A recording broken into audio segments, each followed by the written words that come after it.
They said I was drunk, that black girls like me always fall on our own. That's the lie they used when they threw me into the sea. Jasmine Porter's voice was calm but cutting as hundreds of students stared at the elderly woman standing on the school stage. And so time ripped backward nearly 50 years. 17-year-old Jasmine slammed face first onto a rusted ship deck, her head smashed again and again by a white bully who knew no consequences. Then came the racist teacher, heels and fists, making sure Jasmine would never get up. When her body finally went limp, they pushed her over the rail, erased the blood, and called it an accident. What they didn't know was that Jasmine was the daughter of a Marine. The day she came back from the dead was the day their secrets began to rot. In racist America of the 1970s, who would dare stand up for a black girl left for dead? Subscribe now and watch to the end. Some reckonings can't stay buried forever. In the 1970s, Harbor Ridge High, Georgia, a school where the morning bell never truly drowns out the quiet crackle of fear. On paper, the district called it progress. Black students were finally allowed to share classrooms, lunch tables, and lockers with white students. In the eyes of the board, segregation had ended. But in the hallways, on the peeling benches, in the hush before the first period, an invisible war raged on. Jasmine Porter, 17, carried that war in her every silent step. She was the kind of student teachers like to mention at board meetings. Top of her class, near perfect attendance, never a word out of place. But to most in Harbor Ridge, Jasmine was only a silhouette in the corner of group photos. One of 5 black students in a school of nearly 900, a desegregation statistic before she was ever seen as a girl. Every morning, Jasmine walked the length of the main hallway with her head high, gaze unwavering. Some teachers forced a brittle smile when she passed. Others looked right through her. The white students, decked out in their pressed polos and Letterman jackets, made a show of stepping aside just late enough to make her move first. Some days whispers trailed behind her like a shadow. That's the one. Her daddy cleans boats at the marina. Look at her. Think she's too good for us. She never responded, not once. Friday afternoon, just after the final bell. The campus shimmered in the heat, the air thick with the mingled scent of cut grass and cigarette smoke. Jasmine was heading toward the science lab when a sudden frantic noise cut through the corridor, the kind that made your stomach lurch. Shouts, the thud of fists, laughter that didn't sound human. She pressed herself against the brick wall, peering around the edge of the old gym. In the dust behind the bleachers, Brett Caldwell, 18, captain of the swim team, son of the wealthiest man in town, had a small black boy pinned to the ground. Brett's friends ringed them, some cheering, some watching like it was just another Friday ritual. The boy, maybe 15, rail thin, his shirt already torn, tried to curl into himself as Brett's boot caught him in the ribs. "Didn't I tell you to keep your mouth shut?" Brett sneered, his blonde hair gleaming in the sunlight. One of the others spat on the boy's back. Another jeered. "Go back to where you came from, monkey." The laughter grew uglier. The teacher's lot was empty. No one else was coming. Jasmine's fists clenched. Her mother's voice echoed in her mind. "Don't get involved, Jazz. You know what they do to troublemakers like us." But her father's voice, gruffer, sharper. "You see wrong, you stand up. Even if you're standing alone." She could have run straight at them. She wanted to. But 3 against 1 was suicide. Brett wasn't just any boy. His father's donations had built the new science wing. The principal would sooner blame the victim than confront a Caldwell. Jasmine made a split-second choice. She spun on her heel and sprinted up the ramp toward the teacher's lounge. Miss Patterson was there, lounging by the window, her silk scarf catching the sun. Jasmine barely paused for breath. "Miss Patterson, they're hurting Marcus out back by the gym. He needs help." Patterson didn't turn. She slid her sunglasses down her nose and studied Jasmine, her lips curling into a practiced smile that never reached her eyes. "Jasmine, let the boys play. You people get worked up over every little thing." She flicked her hand dismissively, her diamond ring flashing. "Focus on your studies. You want to keep that GPA up, don't you?" Jasmine felt the words hit her like a slap. But Patterson had already turned away, adjusting her scarf, not even glancing outside. Heart pounding, Jasmine ran back to the scene. Too late. The group had scattered. Marcus lay crumpled in the dirt, blood trickling from his lip. Their eyes met for a moment, both haunted by the same knowledge. Here, no one would stand up for them. She helped Marcus to his feet, hands gentle. He flinched as she wiped the dirt from his cheek, shame and rage warring in his eyes. "Don't say anything," he whispered. "They'll just make it worse." Jasmine's voice was tight, determined. "If we keep quiet, it never ends." Later, in the fading light, Jasmine stood by the window of the empty classroom, watching the last students drift home. Through the glass, she saw Patterson sauntering across the quad, laughing with another teacher. Utterly unbothered, untouched. Jasmine's fists were white-knuckled at her sides. For a long moment, she watched Marcus limp away, his backpack hanging off one shoulder. The world outside buzzed with the hollow normalcy of Friday afternoon. But inside Jasmine, a storm was gathering. She made her choice. That evening, long after the school was quiet, Jasmine lingered in the shadowy hallways, determination hardening in her chest. She began searching for evidence, anything that might force the administration to confront what happened behind their pristine walls. She didn't know it yet, but with every silent step, Jasmine was crossing a line. She was about to wander into the lion's den. The corridors of Harbor Ridge High after hours felt like a different world, one stripped of voices, laughter, even the faint hope that sometimes drifted in with the morning tide. Jasmine paused at the intersection near the faculty lounge. She pressed her back to the cool wall, listening for any sign of movement. Then a sharp giggle cut through the quiet. Jasmine stiffened. The sound came from the narrow corridor near the supply room, a place where students were never welcome, especially not someone like her. She hesitated, heart thudding, then edged closer. The old door was cracked open just enough for a sliver of golden light to spill onto the tile. Inside, two shadows moved. Jasmine caught her breath. It was Brett, the swagger still evident in every line of his posture, and beside him, on him in fact, was Miss Patterson. Gone was the polished veneer she wore in the classroom. Here, her laugh rang false and intimate, a silk scarf dangling from one shoulder as she perched herself squarely on Brett's lap. Her manicured hand traced idle circles on his chest.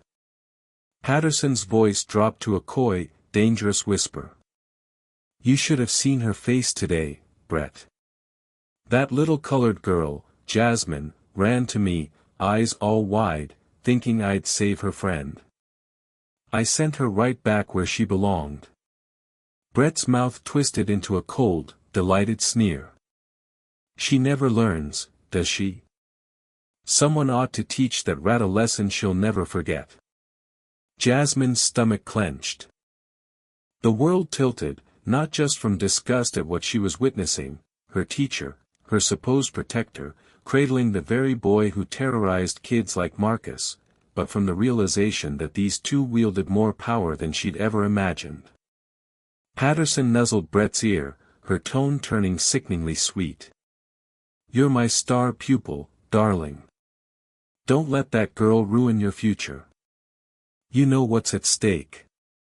Brett scoffed, sliding his hand up her thigh. She's nothing. Let me handle her. A cold sweat broke across Jasmine's forehead. She pressed herself against the wall, praying the darkness would swallow her whole. For a fleeting moment, she considered turning away, leaving, pretending she'd never seen any of this. But then Patterson's voice, suddenly icy, cut through her hesitation. If she opens her mouth about us, it'll be her word against yours, and we both know whose story they'll believe in this school. The truth struck Jasmine harder than any punch. Not only was Patterson protecting Brett, she was part of the rot at Harbor Ridge. The system wasn't broken by accident. It was designed to keep girls like Jasmine powerless. A sharp knock echoed down the hallway, jerking Jasmine out of her trance. Footsteps approached, heavy, deliberate, the kind that signaled authority in this place. Mr. Davidson appeared around the corner, his face set in a permanent scowl. He paused, eyeing the half-open door and the pair inside. Then his gaze caught Jasmine's shadow just beyond the frame.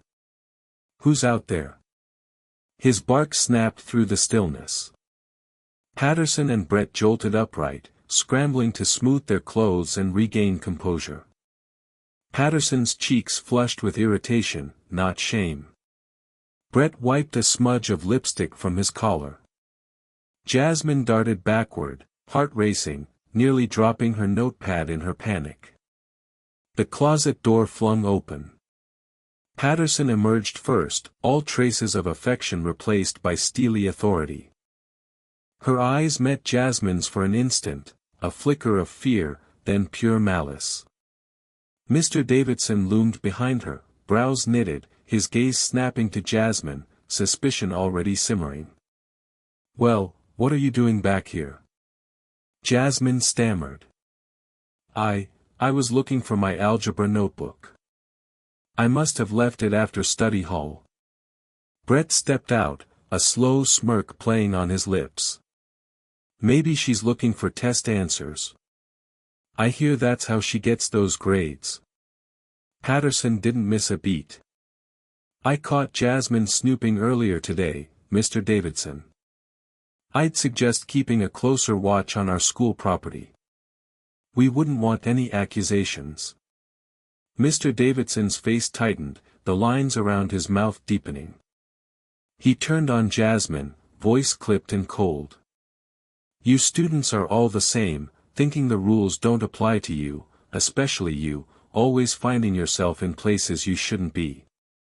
Maybe you do better sticking to your own business for once." The words landed like stones. Jasmine lowered her gaze, swallowing the familiar sting. For a moment, the small windowless corridor felt like a cage with no air left to breathe. Then Davidson had already made up his mind. "Get home and don't let me find you here again. Next time I won't be so lenient." Jasmine left, feeling every set of eyes boring into her back. She could sense the danger closing in, the walls narrowing. As she turned the corner, she risked a glance over her shoulder. Patterson was watching, lips curling into a slow, predatory smile, a silent threat. "I own this place, and now I own you." Jasmine understood, perhaps for the first time, just how much was at stake. She was no longer simply an outsider. She was a threat, a problem to be erased. And the game, Jasmine realized, had only just begun. The world of Harbor Ridge looked so clean from the outside. White picket fences, polished cars, and sweeping driveways. Ocean air drifting in from the Gulf. But behind the guarded gates of the Caldwell seaside mansion, rot spread beneath the marble. Brett's home was a monument to power and decay. On the second floor, where sunlight rarely reached, Victor Caldwell, once a giant in the shipping world, lay in a king-sized bed surrounded by beeping machines and silent nurses. The scent of brine couldn't mask the staleness of old money, sickness, and unspoken disappointments. Brett stood at the edge of the room, arms crossed, jaw tense. His father's voice, though weak, still cut like a blade. "I got another call from Principal Morrison," Victor rasped, staring out the window at the restless sea. "They say you've been causing trouble again. You know what that means for the will, don't you, boy?" Brett swallowed, fists curling. "It's nothing, just rumors." Victor snorted. "You want to be master of this house, you act like a Caldwell. One more stain on my name and you'll lose everything. I'd rather see the Navy get my fortune than watch you drink it away." Outside, the sun dipped lower over the water, tinting the horizon in red. Brett left his father's room with a storm in his gut, his pride battered and bruised. He found Patterson waiting for him in the empty classroom she ruled like a private kingdom. The door clicked shut behind them, her perfume heavy, her heels tapping a private rhythm. He flopped into a chair, the swagger gone. "He's threatening to cut me off again." Patterson, perched on the desk in a silk blouse that cost more than some people's cars, gave a practiced sigh. "He's dying, Brett. He just wants control. But you have me now. You do exactly as I say, and all of this," she swept a manicured hand in a slow arc, "will be yours." Brett's bitterness twisted into something darker. "Unless your pet project ruins everything." Patterson's smile was pure poison. "Jasmine Porter is nothing.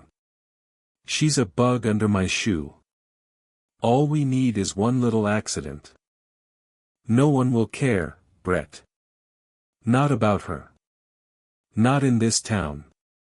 He hesitated, voice low. "What if she talks? What if someone believes her?" Patterson slid off the desk and circled behind him, fingers drifting across his shoulders.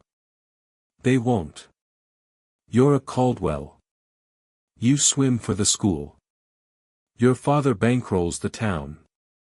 She's just a scholarship girl, a number on a quota. And if anyone asks, she's a liar with a chip on her shoulder." Her hand squeezed his arm hard. "Do you understand what's at stake?" Brett stared at the floor. "My entire inheritance." Patterson's eyes narrowed, cold and hungry. "And my future too. Listen to me, Brett. When you turn 18 and he's gone, we'll marry. That's what we planned. That's how we both win. But if that girl exposes us, if she ruins this for me, I lose everything, and so do you." He looked up, her face inches from his. "You'd go to jail," she grinned, a razor edge in her teeth. "And you'd lose everything too. So we're partners, aren't we?" The silence between them was heavy, broken only by the ticking of the classroom clock. For a moment, Brett looked like a trapped animal, lost, desperate, cornered by his own mistakes and her ambition. Patterson reached into her drawer and pulled out a field trip permission slip, tapping the date with a blood-red nail. "The Marine Corps Museum trip. We're taking the ferry next week." Her laughter dripped with mockery. Brett's jaw tightened. "You want me to?" Patterson's gaze was hard as granite. "Shoo." She leaned closer, breath warm against his ear. "The ocean is vast, Brett. Accidents happen all the time. Especially to kids who never learned how to swim." Brett flinched, then nodded, fear flickering in his eyes. Patterson straightened, smoothing her skirt, restoring her mask of perfect composure. He stared at her, something hollow eating away at what little conscience he had left. But greed, his and hers, was stronger than guilt. Outside, the waves crashed against the seawall, relentless and uncaring. In that house and in the school beyond, old money and quiet violence conspired together, washing away the last line between teacher and student, predator and prey.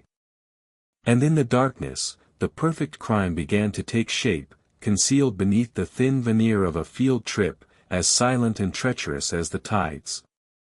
Fog drifted thick and cold over the bay that morning, muffling the clamor of gulls and the laughter of the privileged as students filed onto the battered warship. The air tasted of rust and salt. At the water's edge, Jasmine lingered at the bottom of the ramp, clutching her bag a little tighter than usual. She stood out. She always had, but today the spotlight felt harsher, as if everyone could sense she didn't belong.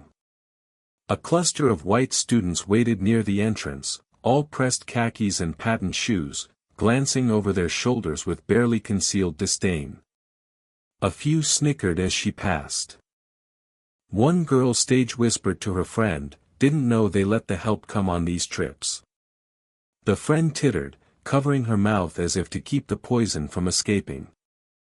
Jasmine set her jaw, steadying herself as she boarded the ship. The metal deck rang beneath her feet. A fine mist clung to every surface, blurring the world and making the rails slick. The old vessel creaked as it strained against its moorings, abandoned like so many things in this town, yet pressed into service one last time. At the far end of the deck, Miss Patterson appeared, impeccable as ever. Blue silk scarf knotted at her throat, clipboard in hand. Her smile was all performance. "Jasmine, you made it. It's so nice to finally reward excellence, isn't it?" Patterson's voice was syrupy, but her eyes were ice. Jasmine simply nodded, too aware of the eyes on her, too wary of the tension that seemed to hum in the damp air. Within minutes, Patterson began organizing the group. She called the majority of students and the two chaperones forward. "Everyone, let's gather at the bow. If we're lucky, we'll see dolphins today." The others scrambled eagerly toward the front of the ship, chattering and pushing, eager for their photo opportunity. Jasmine hesitated, noticing Patterson's barely perceptible nod to Brett. Patterson lingered at the rear of the group, making sure Jasmine lagged behind. Then, with a theatrical sigh, she placed a hand on Jasmine's shoulder. "Be a dear and help Brett bring up the extra supplies from below deck, would you? It'll just take a moment." Brett smirked. "Yeah, come on, Jasmine. Let's not keep the others waiting." Jasmine followed, heart thudding. She trailed behind him, past the peeling paint and rusted ladders toward the ship's aft, a place shielded from view, where the sounds of the group faded into the low throb of engines. When they reached the deserted stern, Brett stopped, his hand resting on the battered rail. He turned, blocking her path. The water below was a churning gray, the metal beneath their feet cold and unyielding. He leaned in, his smile cruel. "Funny, isn't it? Patterson said you deserved a reward. What do you think that is, Jasmine? A pat on the head? A chance to breathe the same air as the rest of us?" Jasmine met his gaze, refusing to flinch. "I'm just here to learn." "Same as you." Brett scoffed. "You really believe that? You think if you work twice as hard, act twice as perfect, you'll ever be one of us?" He circled her, slow and predatory. "You're nothing but a quota, a little box the school needed to check. Without people like me, this place would fall apart. But you're just a reminder of what this country is turning into. Filth pretending to be gold." His words were precise, sharpened over years of impunity. "You don't belong here, Jasmine. No matter how hard you try, people like you end up cleaning floors or picking up after the rest of us. That's what my father says. That's what everyone here knows." Jasmine steadied her breathing. Anger rose in her chest, but she clamped it down, recalling her father's lessons. Never show fear. Never give them the pleasure. Brett drew even closer, lowering his voice until it was a blade against her ear. You hear that? The water, the wind out here. You could scream and no one would come. Not for you. He gripped the rail, knuckles whitening. So what's it feel like knowing you could disappear and no one would ever care? His words hung between them, poisonous and real. For a long moment, Jasmine said nothing. Her silence was armor, her dignity intact. She saw the rage flash across Brett's face, saw the way he resented her for not breaking. From the bow, distant laughter floated back. The rest of the group, lost in their own world, ignorant or willfully blind. Brett leaned in so close his breath prickled her skin. You're going to die. The deck beneath her felt suddenly precarious. Every step a test, every sound a threat. And as Jasmine turned to walk away, the sense of dread inside her deepened. She realized the hunt had begun, and she was utterly alone. Jasmine turned to leave. It was instinct, pure survival. Her body moved before her mind caught up, feet sliding on the damp metal as she tried to slip past Brett toward the faint outline of the stairwell. She never made it. Brett's fist drove into her stomach without warning. The air exploded from her lungs. Pain folded her in half as she stumbled forward, gasping, the taste of bile rising in her throat. Before she could scream, a second blow crashed across her cheekbone. White light burst behind her eyes. She hit the deck hard, palms scraping against rusted steel. Brett moved fast now. He dropped to one knee and clamped a hand over her mouth, pressing her face into the cold metal. Jasmine bucked beneath him, nails clawing at his wrist.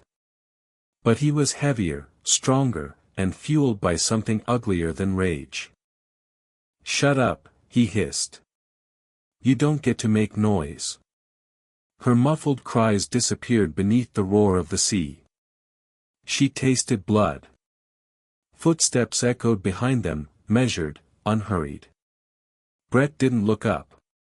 He didn't need to. Miss Patterson stepped into view, heels steady despite the rocking deck, her coat buttoned neatly against the wind.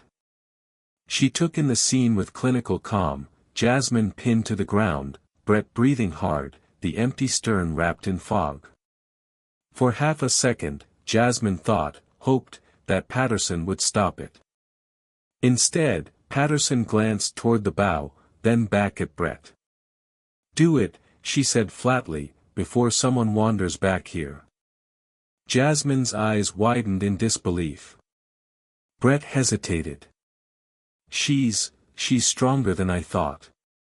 Patterson's lips curled in irritation. Then stop playing with her. She stepped closer, voice sharp, stripped of pretense. You wanted your inheritance. You wanted your future. This is the price. Jasmine shook her head violently beneath Brett's hand, tears blurring her vision. Not from fear alone, but from the realization settling in her chest. This was planned. Every step, every smile, every lie. Brett slammed her head against the deck. Stars exploded in her skull. People like you, he spat, are always trying to ruin things you don't deserve. Patterson crouched beside them, her face level with Jasmine's. Her eyes were cold, empty of doubt. You should have stayed quiet, Patterson said. Girls like you never know when to stop reaching. She grabbed Jasmine's wrist with surprising force. The grip was precise, controlled. Jasmine recognized it instantly, not a panicked hold, but something practiced. A lock. Pain shot up her arm as Patterson twisted, forcing her onto her side. You see, Patterson said calmly to Brett, it's easy when you know where to apply pressure. Together, they hauled Jasmine upright. She fought, kicked, twisted, screamed, but the wind tore the sound from her mouth. Brett dragged her toward the rail, boots slipping, breath ragged. "Let me go!" Jasmine cried, the words shredded by the air. Patterson shoved from behind. "No one hears you." The railing loomed, rusted, bent, weakened by years of neglect. Brett lifted her feet off the deck. Jasmine thrashed wildly, one hand catching the rail, fingers curling around the flaking metal. She hung there, suspended. Below her, the ocean churned, dark, endless, alive. "Look at you," Brett sneered, gripping her other arm. "Still holding on. You people never know when to fall." Jasmine clung harder, her fingers screaming in protest. Pain burned through her shoulders. Her arms trembled. Patterson stepped closer. For a brief, terrifying moment, Jasmine searched Patterson's face for anything: hesitation, guilt, a crack. There was nothing. Patterson raised her heel. "No," Jasmine whispered. The heel came down on her fingers. Bone met steel. The pain was absolute. Jasmine screamed as her grip broke, one finger at a time, flesh tearing against rust. Patterson pressed harder, grinding down without flinching, her jaw set in irritation rather than effort. "Let go," Patterson said coldly. "You're making this difficult." Brett shoved. Jasmine fell. The world inverted, fog, steel, sky, then vanished. The sea swallowed her whole. The splash was sharp, final, quickly devoured by the waves. For a long moment, there was only the sound of water slapping against the hull. Brett staggered back, chest heaving, face drained of color. She's gone." Patterson straightened her coat and glanced once more over the rail. "Good," she said. "Now listen carefully." She lowered her voice, businesslike. "You tried to help her. She slipped. Panic. Tragic accident." Brett swallowed. Patterson placed a hand on his shoulder, firm, controlling. "This ends now. Do exactly what I say." She turned and walked toward the bow, already rehearsing her scream, her horror, her performance. Behind her, the sea closed over Jasmine Porter. The fog drifted on, and the monsters began their cover story, forgetting one thing: they had no idea whose daughter they had just tried to erase. The cold shock of the ocean stole the breath from Jasmine's lungs. For a split second, terror seized her, dragging her down into the darkness. The world above vanished, the ship, the sky, the hate. Only the roar of water remained, pressing in from all sides. But Jasmine did not panic. In that abyss, a voice surfaced, steady, unyielding. Her father's voice, the Marine's voice, as familiar as her own name. "Steady, Jazz. Don't fight the water. You don't waste strength. You think, you survive." She stilled her arms, letting the surge pull her down, then tucked her chin and forced herself to count. 1, 2, 3, waiting for the pain in her chest to settle into rhythm. She remembered his lessons on the jetties, the endless drills in murky salt water. Float, trust your lungs, don't thrash. Save your fight for when you can win. Up above, the hull of the ship cut a black scar across the pale ceiling of light. Jasmine oriented herself, feeling for the subtle push of diesel on the current, hearing somewhere distant the clang of a crane. She surfaced, gasping quietly, and let her body float, toes up, chin high, conserving warmth and strength. Each wave stung her broken fingers. Salt burned her lips, the metallic tang of blood mixing with the taste of rust.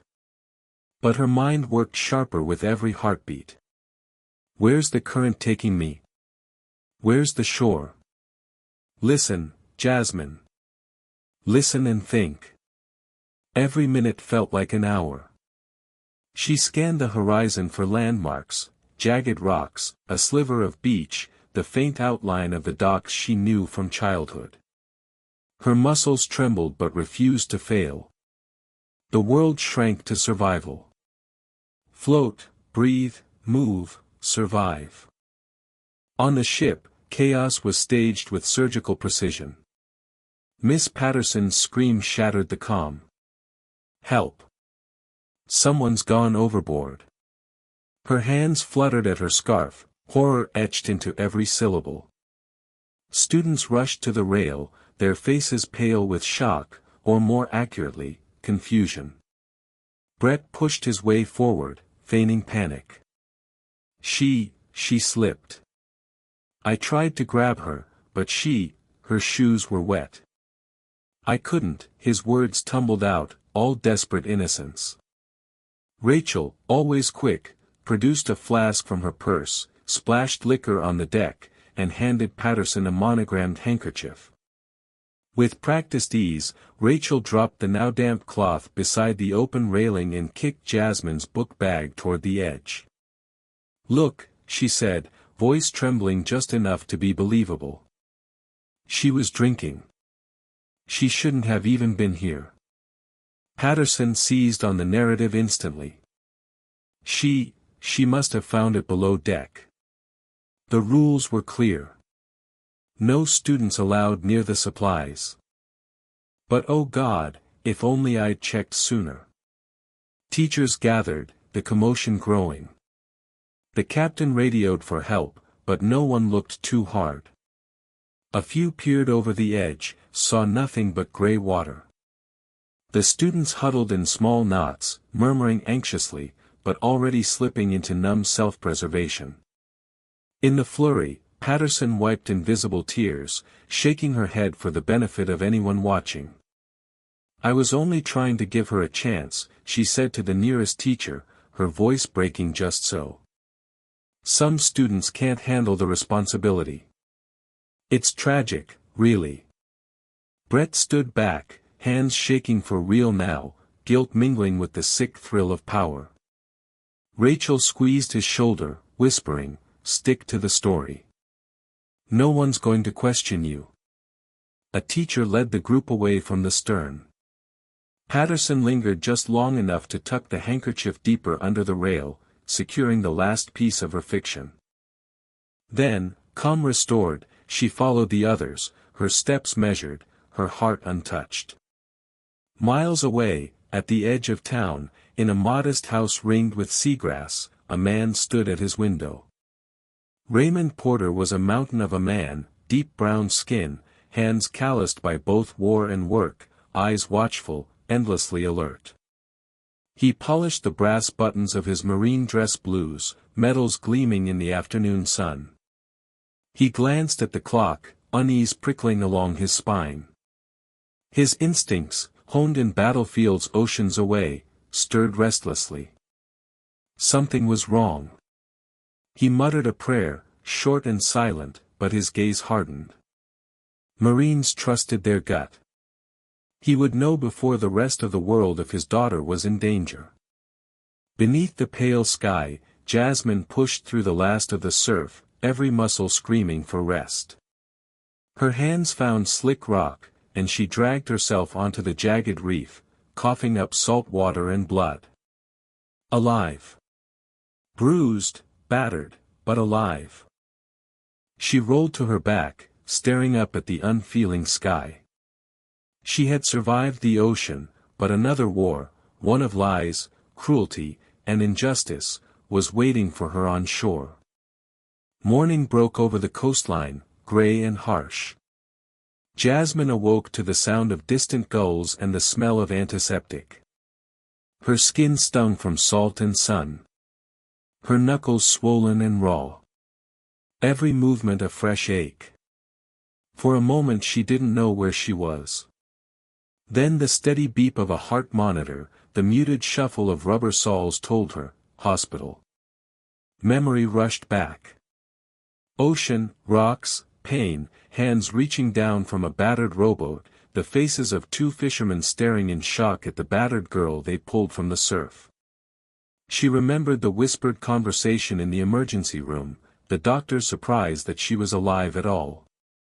Then another face appeared. Her father's. Raymond Porter, his frame filling the doorway, eyes hard as obsidian and just as deep. He strode to her side and took her hand, his grip gentle, his presence grounding her in the whirlwind. She tried to speak. He stopped her with a look. "You're safe now," he said, voice low, unshakable. "But no one else knows you're here. I told the doctor you needed privacy." He glanced at the attending nurse, a local, trusted, one of the few black women in the building, who nodded quietly. Jasmine understood. They were keeping her survival secret for now. Only then did she allow herself to cry, silent tears for the violence, the betrayal, the cold water swallowing her fear. When the sobs faded, Raymond leaned in. "Tell me everything." She told him, the trap, the beating, the push, the cold, the darkness, and the burning will to live. He listened, jaw clenching, rage carefully caged behind military discipline. "There's one thing," Jasmine faltered, memory flickering. "When Brett hit me hard, right here," she touched her ribs, something fell out of his pocket. "A pill bottle. I saw him grab for it like it was gold. He nearly dropped me trying to get it." Raymond's brow furrowed. "Did you see what it was?" Jasmine nodded, straining to recall the faded letters on the label. "It wasn't drugs. I think, lithium. That's what I saw." He looked terrified. "I'd noticed." Her father stilled. Years of service, instincts sharpened by war, told him there was a deeper game afoot. Meanwhile, across town, the Caldwell mansion seethed with secrets. Brett locked himself in his room, hands shaking, face pallid as he rummaged through his bag, his drawers, the pockets of his jacket. Finally, his fingers closed around the small brown bottle. He clutched it to his chest, breath ragged, eyes darting to the locked door. The label, half torn, lithium carbonate, prescribed. He sat on the bed, back pressed against the wall, knees drawn up, rocking gently. He could still feel Jasmine's hand slip from the rail, could still see her eyes, steady and unbroken, as she fell.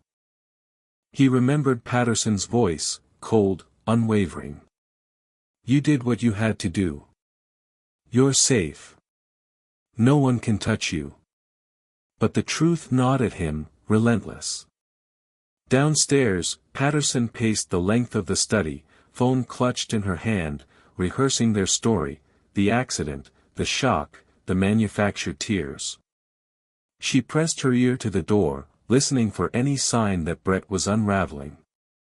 She needed him under control, needed him quiet, obedient, afraid of losing everything. Patterson had been careful for months. She had monitored Brett's moods, hidden his prescriptions when she wanted him compliant, doled them out when he grew too wild, too unpredictable. His father, too distracted by sickness and legacy, never noticed the subtle shifts, rage, depression, paranoia. Patterson noticed everything. Back at the hospital, Raymond made a call to an old friend, a nurse who owed him favors. Within hours, they confirmed it, lithium, a mood stabilizer prescribed only for the most severe cases. Jasmine watched as realization dawned in her father's eyes. "She's not just using him," Raymond murmured. "She's controlling him. She knows exactly how to keep him on edge, what to give, what to withhold, and he'll do anything for her." Jasmine shivered, not from the cold, but from the knowledge that the violence on that ship had roots much deeper than anyone realized. Her father took her hand again, strong and steady, but his voice was a whisper edged with steel. Rest now, Jazz. You survived the sea. I'll handle the rest. My shift starts tonight. She looked up, saw the promise in his eyes, the promise of justice, not vengeance. The promise of a Marine.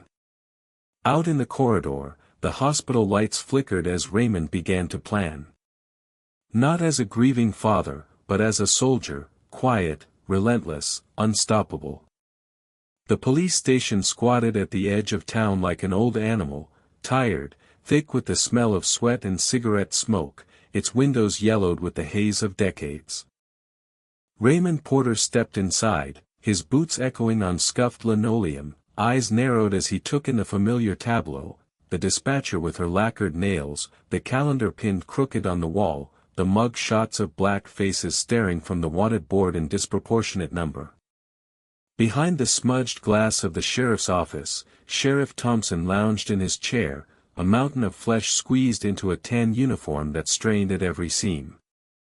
His feet were propped on the desk next to a greasy box of donuts and a half-empty bottle of bourbon. The badge glinted on his chest, polished and meaningless. Raymond waited until Thompson finished his latest joke with the deputy, a joke punctuated by a glance at Raymond and a long, lazy laugh. Finally, Thompson gestured him in with 2 fingers, not bothering to hide his annoyance. So, Thompson drawled, not looking up from his paperwork, what brings you to my fine establishment today, Mr. Porter? Raymond drew in a breath, slow and steady. His voice was measured, polite. I'm here to file a missing persons report. My daughter, Jasmine Porter, she didn't come home from her school trip yesterday. I'd like to see the official record started. Thompson looked up at last, amusement flickering in his piggy eyes. Oh, that's what all this fuss is about. Son, I already got a call from the school. He rummaged in a drawer and produced a folded sheet of paper, a report already typed up, suspiciously neat. He tossed it on the desk as if it weighed nothing. Your girl got herself into trouble, that's all, he said, pulling out a handkerchief. Here, maybe you recognize this. He dangled the damp monogrammed cloth between 2 fingers. Stinks of whiskey. Found it right where she went overboard. Witnesses say she was drinking. Kids these days, what can you do? Raymond didn't reach for the handkerchief. He studied Thompson's face, noting the glib satisfaction, the rehearsed sympathy. Did anyone search the water? Raymond asked quietly. Thompson barked a laugh. A few boats circled around. But it's a big ocean, son. These things happen. He leaned back, belly spilling over his belt. You know how it goes. Sometimes you just can't help who you raise. The words were a slap, but Raymond didn't let them land. He straightened, spine rigid as a flagpole. I want this investigated properly, he said, tone clipped. Thompson's smile widened, lazy and cruel. Now hold on there, boy. The word dripped with old venom. Don't come in here making demands.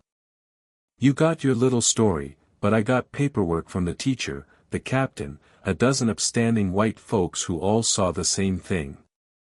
Case closed. Don't embarrass yourself. Or your daughter.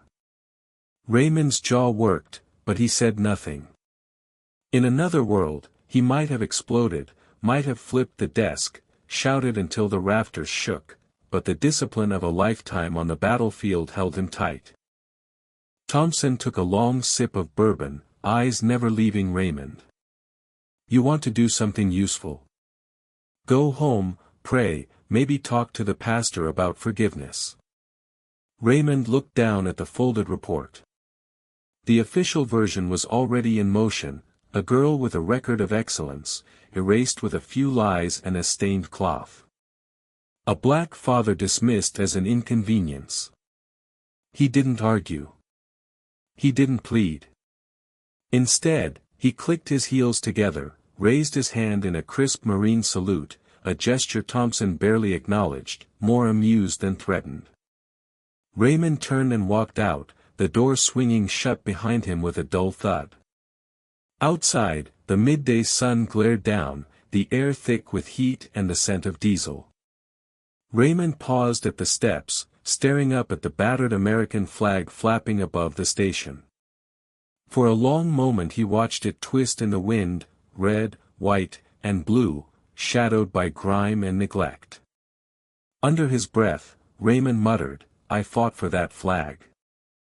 Now I have to fight against the men who hide behind it." He stood there, letting the words settle, feeling the anger coil in his gut. Not wild, not desperate, but controlled, refined. He understood now. The law in this town was just another weapon for men like Thompson, bought and paid for by the likes of Victor Caldwell. Justice was a story told by the powerful and rewritten whenever it suited them. Raymond walked to his car, the old Ford pickup as battered as his pride, and sat behind the wheel for a long minute, eyes closed, breathing deep. The war had changed. He would not win this one in courtrooms or by appealing to men like Thompson. He needed a new plan. He needed soldiers. He pulled out his battered address book and dialed the first number. "Lenny, it's Raymond. I need you. I need all of you." As the line clicked open and a familiar voice answered, Raymond felt the years between Vietnam and now collapse into a single burning moment of purpose. This was no longer about survival. It was about justice, by any means left to a man who had already lost everything once. The bar looked the same as it had in 1969, dark, battered, a sanctuary for the forgotten. A haze of cigarette smoke drifted beneath flickering neon, clinging to every crack in the warped paneling. Raymond slipped inside, the door creaking behind him. The jukebox crooned a sad country song no one cared to finish. At a back table, Lenny, the tech, Williams hunched over a whiskey, his graying hair tied in a stubby ponytail, thick glasses glinting beneath the brim of a faded Marine Corps cap. Lenny had been the radio wizard in a platoon, a man who could make sense of static and tap into forbidden channels halfway across the jungle. Now he tuned out the world, hunched over bar napkins scrawled with half-finished crossword puzzles and schematics no one but him understood. Big Joe Taylor, broad-shouldered, barrel-chested, with a scar that split his left eyebrow, slouched beside Lenny, nursing a mug of beer. Joe's knuckles were as swollen as the day he left Da Nang. He still wore the same army jacket, the cuffs stained with oil and memory. Raymond sat down across from them. For a moment, none of them spoke, just the low hum of the refrigeration unit, the bartender's muttered curses, and the old ache that never left their bones. Lenny broke the silence first, peering at Raymond over the rim of his glass. "Heard you were looking for trouble, Porter. Trouble find you instead." Raymond looked at them both. "It found my family." Joe grunted. "The girl?" Raymond nodded once. The grief and rage needed no explanation. In a town like theirs, bad news traveled faster than forgiveness. Lenny tapped the table. "Say it. Don't make us guess." Raymond leaned in, voice steady. "They tried to kill Jasmine. Covered it up. The sheriff's in their pocket. If we wait on the law, my girl's story dies in the dark." The silence that followed was different, charged, electric. Joe's jaw tightened. Lenny set down his glass and pulled his cap lower, as if steeling himself against old ghosts. "Same old war, huh?" Joe said. "Just changed the battlefield." Lenny glanced around, then nodded at Raymond. "What do you need?" Raymond didn't hesitate. Eyes, ears, muscle. You in? Lenny grinned, showing a flash of broken teeth. You remember what we did to that radio post in Hugh? Raymond managed a grim smile. I remember. I remember you got us out without a scratch. Joe pounded the table softly, the echo lingering. I still got my tools and the van. Ain't pretty, but she'll get the job done. Raymond felt a weight lift. This isn't just for Jasmine. It's for all of us. The pact was made with no need for oaths. Each man carried his own reasons, his own unhealed wounds. Each understood the cost of inaction. Outside, the late sun turned the parking lot gold and dirty. They climbed into Joe's battered van, an unmarked relic that still smelled of cordite and gasoline. Inside, Lenny rummaged through a crate of equipment, binoculars, an old film camera, a reel-to-reel tape recorder patched with electrical tape. No wiretaps, nothing fancy, Lenny said, adjusting his glasses. But we'll get what we need, like the old days. Low tech, no mistakes. Their first stop was the Caldwell estate, a fortress of stone and glass perched above the bay. They parked in the shade of a stand of pines, careful to keep the van out of sight. Through binoculars, they watched the comings and goings, the cars, the gardeners, the routine. Joe kept watch, chewing a toothpick, one boot on the dash. Rich folks never see the old men who cut their grass, do they? Lenny set up the camera, clicking the shutter every few minutes. Nope. And they never look up either. Raymond scanned the windows, his anger sharp but focused. We need proof. Something that ties Patterson and Brett to Jasmine's accident. Anything. Patterns, faces, secrets. Hours passed. Shadows crept across the lawn. They rotated shifts, keeping records, who left, who arrived, which lights stayed on past midnight. Late that night, Patterson's car rolled up the driveway. Brett stumbled out, unsteady, head low, trailed by Patterson's sharp silhouette. Their body language was tense, arguing, bickering in the shadows. Lenny clicked photo after photo, catching a moment when Patterson shoved Brett against the car, her mouth twisted in fury. Something's up, Lenny muttered. He's coming apart. They watched as Brett slipped inside, leaving Patterson alone on the porch, scanning the darkness as if she sensed eyes on her. Back at the van, Joe scribbled notes in a battered notebook. She's running the show. Kid's just a pawn. Raymond agreed, but his focus shifted. We need a weak spot. Who really controls the money? The decisions? Lenny adjusted the binoculars, following the faint light in an upstairs room. The old man, Victor, I bet he doesn't know what his boy's done. Patterson's keeping him in the dark. Raymond's jaw clenched. A plan was forming, cold and clear. Then that's our way in.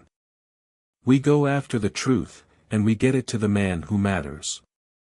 The three men, scarred, tired, but resolute, watched as the lights flickered off one by one in the mansion on the hill.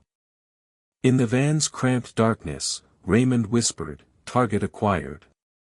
They would fight this war with the tools they had left, cameras, patience, old loyalty.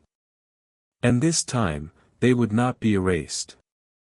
The Caldwell estate was silent in the late hours, shrouded in darkness but alive with secrets. Upstairs, a chorus of machines kept time, beeping, hissing, humming in rhythm with a man's failing heart. Victor Caldwell, lord of a dynasty built on salt and steel, lay propped against crisp white pillows, oxygen mask hissing at his mouth. The window stood open a crack, letting in the sea air, a reminder of both his empire and his limits.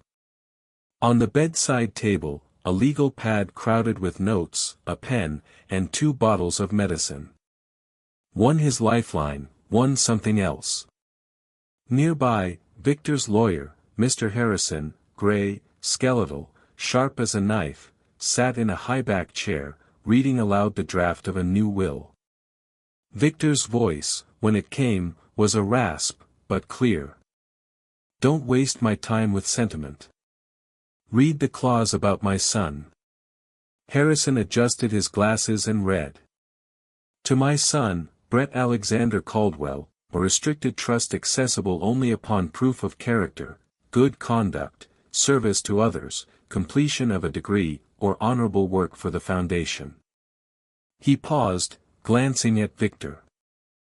"Should those conditions not be met, the remainder of the estate goes to the U.S. Navy Memorial Fund."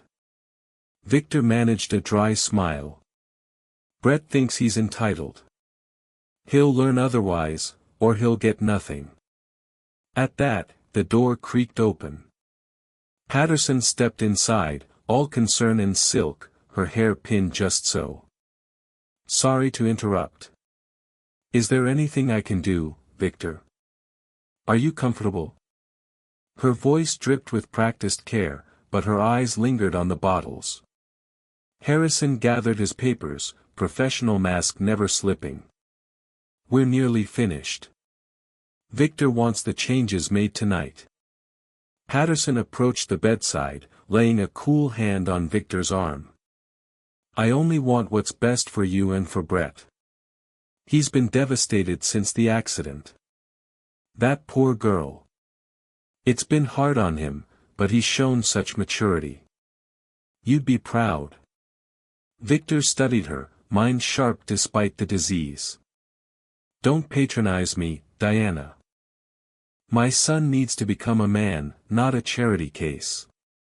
Patterson squeezed his hand, a touch too tightly. "He's young, but he's good. He's suffered these lies about Jasmine, that she was bullied or hurt. It's a tragedy, but not Brett's fault. Jasmine, she was troubled. Everyone knows." Outside, parked down the hill in their battered van, Raymond and his men listened intently through a wired microphone Lenny had slipped into the bushes hours earlier. Harrison's every word, Patterson's subtle manipulations, all of it filtered through static, recorded on spools of magnetic tape. "Listen to her," Lenny muttered, adjusting dials. "She's got him wrapped up tight." Raymond shook his head, eyes narrowed. "Not for long." Back upstairs, Harrison closed his briefcase. "The new will is clear, sir. I'll have you sign in the morning." Victor nodded, already fading. Patterson offered to walk Harrison out, her tone sweet as syrup. In the hallway, she paused and let her mask slip for just a moment. "Mr. Harrison, you'll see that Victor is kept comfortable, won't you? He shouldn't be stressed. The doctors say it's best if he rests now. No more changes tonight." Harrison, ever the professional, gave a shallow nod and left. Patterson returned to the bedroom, silent as a shadow. She gazed down at Victor, his eyes already closed, breath labored. Without a flicker of hesitation, she picked up the heart medication and replaced it with a nearly identical bottle she'd hidden in her sleeve, saline solution. Harmless, useless. With practiced hands, she placed the real medicine in her purse and snapped it shut. "Rest, darling," she whispered, brushing hair from his brow. "It'll all be over soon." Downstairs, Brett stumbled in, eyes rimmed red. Patterson caught him by the elbow, hissing. "Keep your mouth shut. No more slip-ups. The will is being changed. If you want your share, you'll behave." Brett nodded, shrunken and silent, trembling as Patterson led him away from his dying father. Out in the van, Joe gripped the steering wheel, knuckles white. Did she just? Lenny replayed the tape, then looked at Raymond. She swapped the meds. She's killing him slowly. Raymond felt cold resolve settle over his anger. We don't have time. If Victor dies before he signs, everything goes to Brett, and Patterson gets her hands on the lot. If he lives, if we get him the truth, we have a chance. The three men sat in tense silence as the wind howled over the bluff.